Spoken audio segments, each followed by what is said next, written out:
Hello, I'm Sue Evans, Chief Executive at Social Care Wales, and we're changing our logo this month to celebrate Pride Month 2022 and to show our commitment to equality, diversity and inclusion.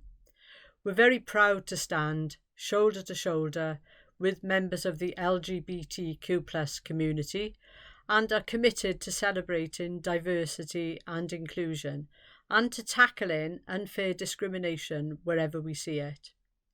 We will use Pride Month as an opportunity to raise awareness internally and externally, so to make sure that everybody working with us, or registered with us, or planning or thinking about working with us, to feel safe with our organisation, that they can always be themselves. I am sending Happy Pride Month wishes to everybody in the LGBTQ+ community in Wales, and especially to those working in the childcare, early years and social care sector. Happy Pride Month, everybody.